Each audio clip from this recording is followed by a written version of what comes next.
Hey guys, Sportshot here, and today we're going to get into the top 5 custom maps in Krunker.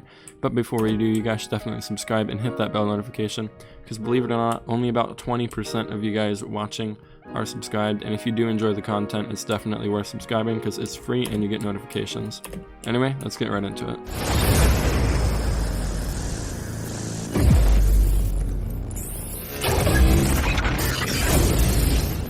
So the first map is a map that I'm playing on right now. It's called Firefly Rio, and it is a battle royale map. So if you don't know how battle royale works, basically what you do is you drop from up there and you can land on the location where you want to land, and you can pick up loot kind of in a survival way. So you have to find all of your loot that you need to battle, and at that point it is just last man standing. So the last person that will get killed in the map will then be the winner of the Royale.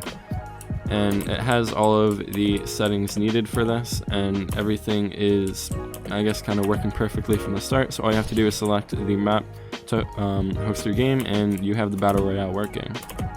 Now, this is probably the one best Battle Royale map that I know, and yeah, so let's get on to the next map. Alright, the second map that we have here is Clash Royale. Now, it was one of the first custom Krunker maps that went really big, and it has been out for a long time, but a lot of custom game server hosters love to use it because it's balanced, and a lot of people know the map because they've been playing on it since the game kind of began. And it has a underground tunnel system, which is pretty unique to this map. Not many maps actually have it. And so this map can be used for literally every game mode. It can be used for Infect, it can be used for hide and seek, FFA, team deathmatch, capture the flag, you name it, it has it. Except I don't think it ever did add points for capture, or the point capturing one. So yeah, but you can always test that out. Tell me if this does have points for the point capturing game mode. And yeah, so let's go on to the next map. Actually, I'm going to finish up the round on this map because it is great for PvP, and you can zoom across the entire map. Like, you can go pretty fast. So, 1v1ing a person that's been in my channel for a long time, Dark Ice Affair. And yeah, I haven't died yet. Somehow I'm 5-0 on him, and I am not great at the game. I'd say I'm okay at it, or at least decent. I don't think I'm really good at it, but yeah. Don't know how I made it this far, but this map is really open, so it makes it great for long-range combat. And especially if you want to use a shotgun, you can always stick by one of these castles and just go underground. Although underground is a little hard to bhop because, of course, the ceiling is a little low, so that is a disadvantage to going underground. But if you do have a close-range weapon, then you'll definitely dominate the underground area. So it looks like I'm going 8-0, and we only have like 30 seconds left in the match. I'm gonna show you another cool thing about this, is that it has doors here. I think it's the first map that actually used these kind of transparent door type things, and you can always kind of hide behind them if you're doing hide and seek, or you can use them to a combat advantage because people can't really see you through them. And yeah, if you're using shotgun or something like that, you can always hang out by these hallways. And yeah, that's going to be my explanation of the map. Let's actually get on to the next map now. And our next map on the list right here is Zombie Defense. Now we're playing it on the Stalker game mode because we're doing a 1v1 right now. Okay, he just kind of rushed me. But we're playing it on the Stalker game mode. Obviously it's not supposed to be on this game mode. We're playing it on this game mode so that we can be a little bit more fair, because usually you'll have it'll be a normal infected game mode where you'll have the zombies starting out in the field and all the people in the castle, and what you have to do is you have to defend the castle down until the game ends. So I'll show you that again when this round starts. So I'm starting out here where the zombies would normally start out. What you gotta do is you gotta make your way up here. Usually it is a lot clearer, but we are playing on the Stalker game mode again.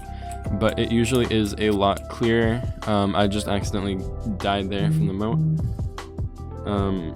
But yeah, you usually can get sniped pretty easily if you're in Infected, and that makes it kind of good because you all kind of have to rush out and work as a team to make it up to the door, where I'll show you where you have to break down the door and try to get the people inside the castle. Now there is a bunker area which I'll also show you.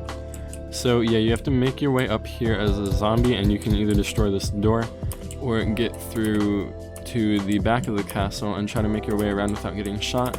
And there is some parkour that you can do, but it is pretty hard. It's about right here, and you're gonna have to jump up to here.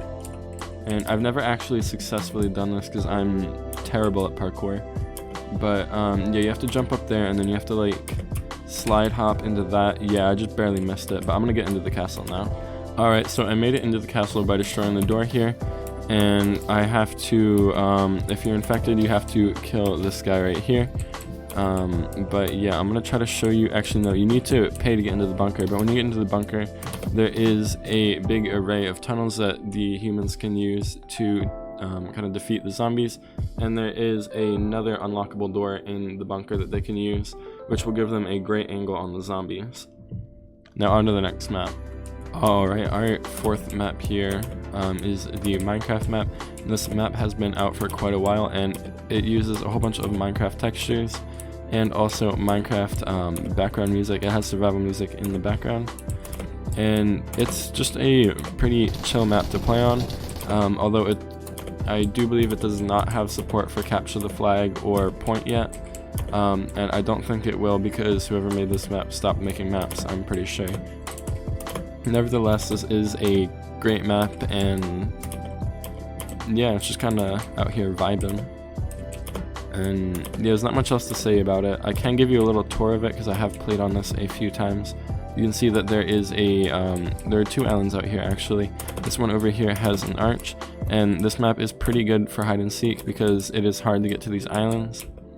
And then on top of that, you have that dock obviously, and then you have a few things in the town here. Mainly you have this blacksmith house with custom furnaces, which are pretty cool. And then you have everything kind of realistic to normal Minecraft. You just get them here. And then we have our well, which if you drop down here, you'll just kind of get stuck, but you can get out just by jumping.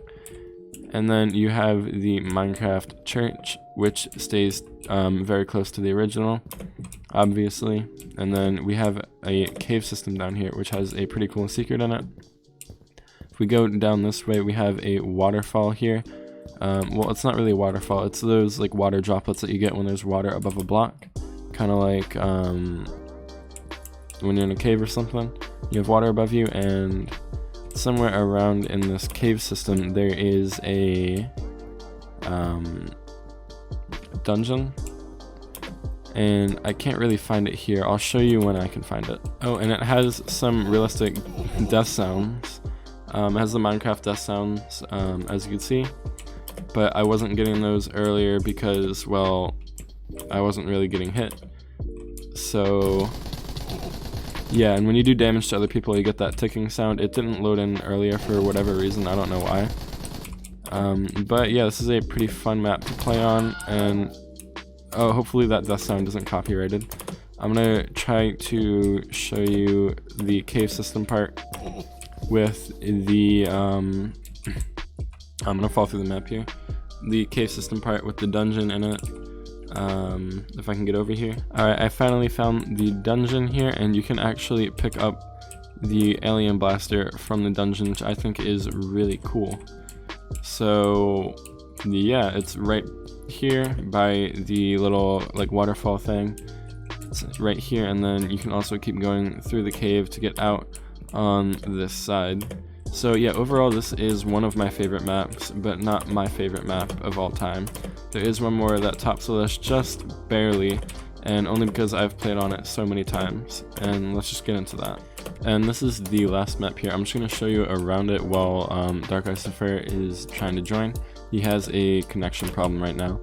But this map, I have had it on a lot of my streams, and it is just great to play with 16-player games because it is such a large map, and it can hold up to, I think, 3 CTF flags, and that's just great. You can have a whole bunch of people like sniping and a whole bunch of people just kind of doing their own thing.